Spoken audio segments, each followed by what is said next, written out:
and welcome back to my channel. And you join me in Colchester for another History Street challenge. And my challenger today, well, it's nobody, because this video is all about how I make the History Street challenges. It's all about what I look for when I walk down the streets, where to find those elusive dates hidden in plain sight in our towns and cities. And along the way I'll tell you some information about postal boxes, items of street furniture, one or two interesting other facts about doing a History Street challenge, and of course a full set of the rules as we go along. Now, the idea of a History Street challenge is to make your way from the start point to the end point, which can be in the same location or in different locations.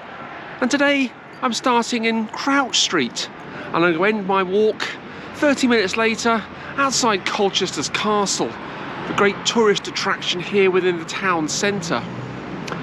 And as soon as I start a History Street challenge, the first thing I do is look in my immediate area and find that first date as quickly as I can. And my choice of item is usually a postal box, and there's one just ahead of me. Now, this postal box is a Type B, and they were first introduced in the UK in 1867. But you can date them in several different ways, and this one doesn't date from 1867. Now, in order to date a postal box, I date it by type and by cipher, and also by manufacturer. Now, this particular box has the cipher GR on the front. That's George Rex, or King George V. And he was King of England from 1910 until 1936. And the manufacturer, well, that was a company called McDowell Stevens and Company. They were founded back in 1862. And in 1930, they became part of Allied Iron Foundries of Falkirk, and actually ceased trading in 1964. So under the rules of a History Street challenge, when an exact date can't be determined, then and only a date range is available, then it's the last date in that range which counts. So on a History Street challenge, it's 1936, which is my first date, which is quite nice to find a date this early on. And just on my left is a shop called Turner's, and that was founded in 1994. So there's a second date straight away, and it's dating items that at that particular location is what I'm looking for, or perhaps an event that happened within the town centre. Perhaps someone was born or died in a particular location, or an event that happened in the town centre is commemorated in a blue plaque. But just a little further down the road is the King's Arms Public House, and on the front is a date of 1830 and the initials ELB.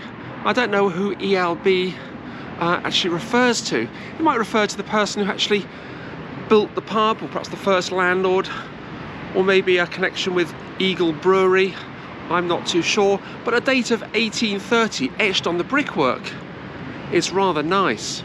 In fact, if you go into the pub, there's a photograph in there of some elephants outside the pub, taken back in 1880 as part of George Sanger's circus. They used to visit town fairly regularly. The town's been visited by other circuses in the past as well. Chipperfields used to come here, and so did Billy Smarts. We're now walking down the underpass onto the other side of Crouch Street, and just ahead of me is another date. Now, just here on the underpass is a little round plaque which commemorates the town's twinning of Wetzlar and Avignon, and that plaque was put there in 1973. So 1973 is our next date on this street challenge. But the idea of twinning towns came about in 1947. It was a way of healing rifts between nations. And there's no surprise that many towns in England are twinned with towns in Germany. Colchester's twinned with Wetzlar, came about in 1969, Avignon in 1972, and Imola in Italy back in 1997. But just ahead is another post box.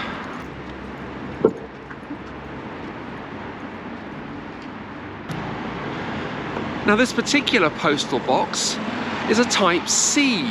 They're quite common around the country, first introduced in London in 1899.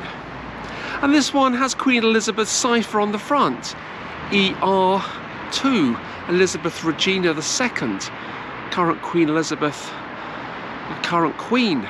And on the back is a plaque with the name Mackin Engineering and the date of 2001. So we have another date there on the back of a postal box, quite a modern one. And on the building ahead of me is 1983. And behind me on the Lolly Dolly shop at the back is another date of 1983 as well. 3 dates in close succession. And some rather ornate brickwork on that shop as well. It's always interesting to point out ornate brickwork and other unusual features as you walk down the road, because it provides the viewer something extra to look at, especially if they haven't been to that town or city location before. Now I've crossed over the road because there are lots of old buildings on the left hand side, and it's a lot easier to find those dates from the opposite side of the road. And quite often I've walked past dates and I haven't actually spotted them because I've been just too close. So sometimes walking along both sides of the road can actually benefit spotting those elusive dates. But there's another building up ahead of me. Lovely old wooden panelling on the front, wooden beams on the front, white plaster, indicating an old house. And at the front of the building is a drain, and on the top of the drain is a date written 1660. And that's quite an old building. And it does actually date from 1660, but it's interesting to see where the date is on a drain cover. Now lots of old buildings have got leaded drains on them, or drain tops with dates written on. And they're always worth looking out for because you can spot those elusive dates, and some go back quite a long way, as we can see from this example. Other items to look out for are fire hydrants or water hydrants. And the chances are they could have been made by a company called Glenfield and Kennedy. They were in business from 1865 to 1970, and they're quite dateable as well. So something else to look out for, along with plaques on fountains and statues, public clocks. They're all dateable. They're all dateable. But if you can look at a date on a statue, of course it's the date that the statue was installed and not the person depicted in that statue. And usually on the side or at the back there's a little plaque which says who the sculptor was and the date of installation. But now I'm bottom of Queen Street and there's a blue plaque directly ahead of me. Now this building was built around 1690, and it's the Rebow House. It was the home of Sir Isaac Rebow, who was MP for Colchester for quite a number of years. And he also built the Church of St Mary's at the Walls as well, back in 1714. But he had a friend. His friend was, he had many friends, but one of his friends was King William III. And King William III came here on numerous occasions between 1693 and 1700. And on one occasion, on the 27th of March, 1693, Sir Isaac Rebow was knighted here by King William III. King William III died on the 8th of March, 1702. He was king for 13 years and 24 days. And there's another plaque here which commemorates the head gate. This was the old medieval, well, originally a Roman postern into the town, Roman gateway into the town, rebuilt in medieval times, but it was pulled down in 1753. and got the initials up there, GR, for George III, I think that was, George III. And that was George II from 11th of June 1727 to the 25th of October 1760. So many dates to look at. I do get confused myself sometimes, but definitely George II. And down here on St John Street is an old theatre, and there's another brown plaque here which commemorates the building of the property back in 1910, and also to the comedian Arthur Askey, who performed here on the 31st of March 1924. 2 dates there in one plaque, but we're already back at 1660. That's the oldest date we found so far.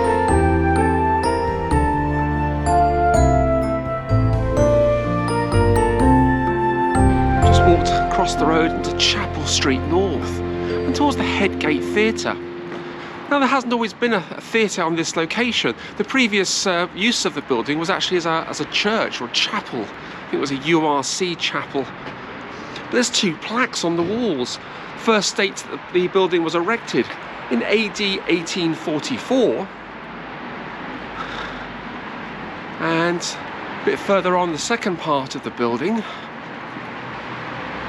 we got another date of 1903, the 9th of July 1903. Stone was laid by Lady Pearson. Not sure who Lady Pearson was, but there's 2 dates here on the same building. That's always worth looking out for. And also looking at back streets as well is rows of terraced housing, because some of the terraced housing has a name, and some of the names have also got dates as well, and they're always worth looking at. They're usually late Victorian, sort of 1860 to 1900. And this one is St Andrew's Terrace. There's a little plaque on the front of the terrace there, which sadly doesn't give a date. But I dare say we'll find some others on this pre-prepared route through the town of Colchester. So my route today has been predetermined, and we're going to take in a good cross section of streets and also dates as well. Just cross over the road. And just ahead of me is another postal box. And this is also a Type B postal box. This one's slightly different to all the others because this one has the cipher of Elizabeth II, E2R, on the front. And it was manufactured by McDowell Stevens. Now, they were the manufacturer of the first post box that we came across, which featured GR on the front. So we can date this one from when Elizabeth II ascended the throne in 1952 to 1964, when McDowell Stevens went out of business. And just on my right hand side is another foundation stone. Now, this one was laid by Mr. and Mrs. Barrett on Easter Monday 1902. These foundation plaques do crop up all over the place, which is nice to see. Many of them have Latin numerals written on the side, so it's always good to know your Latin numerals, or Roman numerals as they're called. And I'll put those in the description below so you can find them with ease. But there's some more terraced houses down here, and there's one here with Cecil Villas written on the front, and the date of 1899. I'm wondering if there's a connection there to Cecil Rhodes, because he was born in Bishop Stortford, about 35 miles to the west of Colchester. And in 1898, he founded Rhodesia, a country called Rhodesia. We know it better today as Zimbabwe. And I'm wondering if that's the little homage there to Cecil Rhodes. Cecil Villas, 1899, Rhodesia founded 1898. I don't know, but it's interesting to find out. And there's another Another terraced houses with Ivy House written on the front and a date of 1880. So 2 more dates on terraced houses, which is nice to see. But now let's head across the road again and up the Sheergate steps and into Trinity Street. It's worth mentioning that URC churches, Methodist chapels, Baptist chapels, they all only have foundation stones on them, and they all date from the late Victorian period, 1850, 1900, somewhere there generally. But old medieval churches, well, they're out of bounds when it comes to a street challenge, because it would just be too easy to find those old dates written on the church in some way. And same as cemeteries, they don't feature in a street challenge, because using somebody's grave is probably a little disrespectful, along with commemorative plaques as well. But at the bottom here of Trinity Street, we've got Timpson's, well-known Colchester shop, chain of shops, and there's a plaque in the doorway which refers to the shop and a former entrance there, which was and dates from 1500. So that's the oldest date I've found so far, 1500. And just up ahead, on the left, is Icarus Hairdressing. And there's a date on there because it's the former Fleur de Lis pub. And there's a date up there of 1550. Lots of old buildings here on Trinity Street.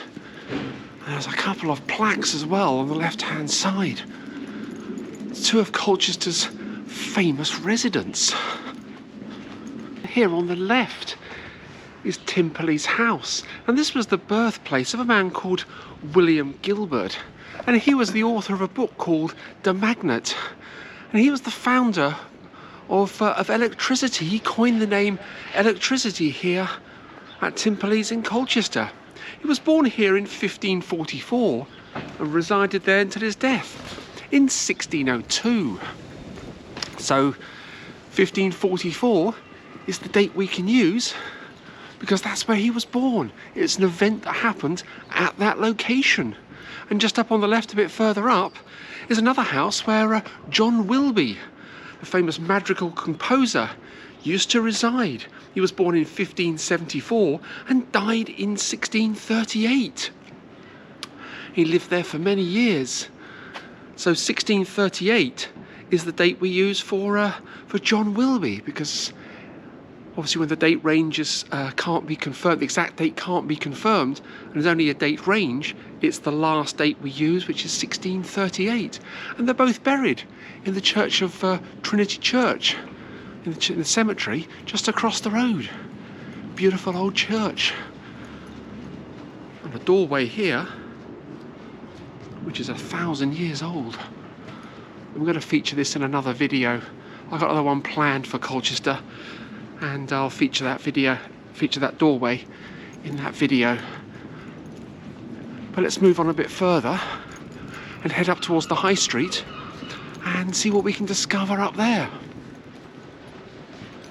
Along Trinity Street, there's some old street lighting. Well, it appears to be old street lighting, and they've got some more here in Pelham's Lane. But if you take a look closely at these lampposts, they tell a different story, because there's a plaque on the back and it says DW Windsor. Now DW stands for David Webster, and he founded his first lighting company back in 1958. The company he founded was called Bell and Webster. I'm not sure what happened to Mr. Bell, but in 1976 David Webster started his own business, DW Windsor, and they make some fantastic street lighting. Unfortunately, for a street challenge, they can't be dated, because with the rules of a street challenge, they can only date from 1976 to the present year, unless of course they do have a date on them. And some of the old Victorian style lampposts that were actually installed in the 19th century or before, do sometimes have dates written on them. So even though they may be modern, they're always worth having a look at just to see. But let's walk across the road, across the high street, and look at some other buildings here. And there's another postal box. Now this postal box is another Type C, and it has the cipher GR on the front, George Rex, King George V. We've come across him already in connection with the first box that we found here in Colchester. But this one was manufactured by a company called Karen Engineering of Stirlingshire. They were founded in 1759 by a man called John Roebuck. And they went out of business in 1982. Now it's interesting because in 1983 a company called Mackin Engineering was founded in the same location nearby. And I'm wondering if there's a connection. Did people who used to work at the Karen company go and work for Mackin Engineering? Is there a link between the two in some way? If you live in Stirlingshire and you happen to know the answer to that, I would be very interested in finding out. But another manufacturer of postal boxes is Andrew Handyside and Company. Now they were founded in 1848 and went out of business in 1911. Now when the Type C postal box was first installed in London, the original ones had VR on the front, Victoria Regina, for Queen Victoria. These Type C postal boxes were installed in London from 1899 and around the country from 1905. And if you look carefully in some parts of London, you can still see Type C postal boxes with VR written on the front. And they are very rare indeed. But just across the road from where I'm standing now is McDonald's, and there are two dates on that building as well. The first is 1879, I believe, when the building was actually manufactured, and 1983 written right at the very top. Obviously it's connected to the renovation of the building. And then there's Man's Music just behind me, founded in 1854.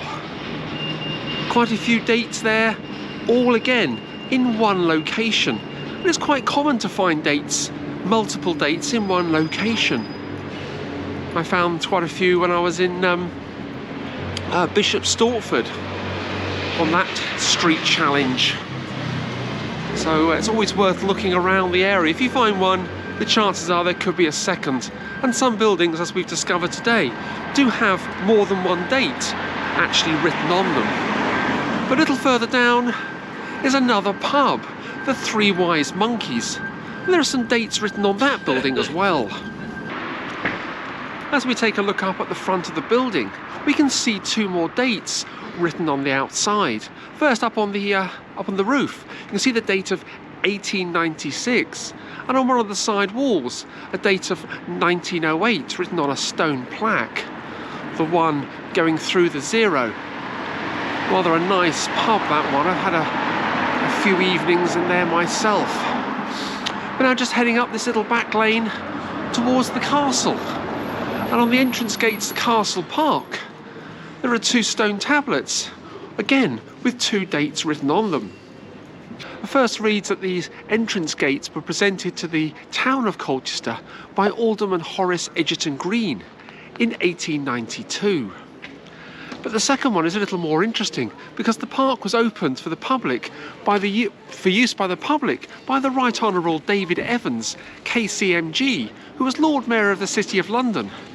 And these gates were opened on the 20th of October 1892. Now David Evans, he became Mayor of the City of London in 1891, and he received his KCMG right at the end of his mayoral time as mayor. And so this is probably his last engagement as mayor, or maybe just after he had left the position. KCMG is, of course, Knight Commander of St Michael and St George. Quite a high honour to receive. And I walk through the gates towards the castle, Colchester's #1 tourist attraction. Castle founded after the Norman Conquest by William the Conqueror. Looking rather magnificent in the morning sunshine. In fact, it looks magnificent any time of the year. I've made a few videos from Colchester, and many of them actually feature the castle, so it's nice to end this pseudo street challenge at the castle. And here are some pictures of the castle.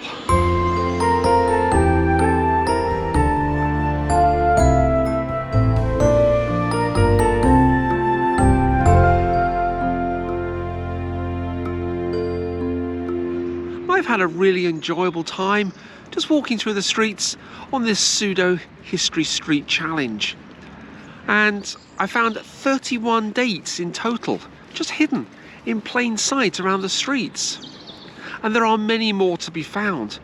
But did I find the oldest?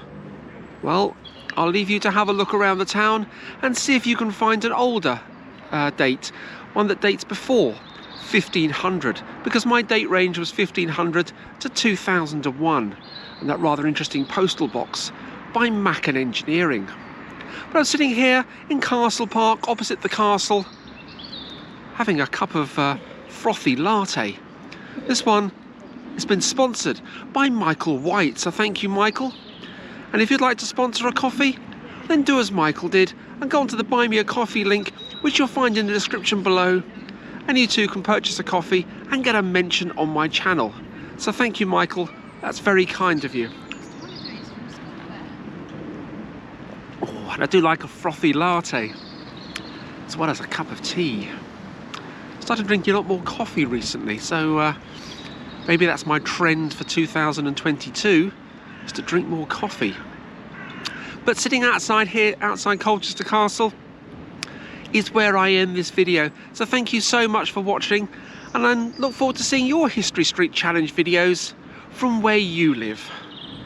Thanks for watching.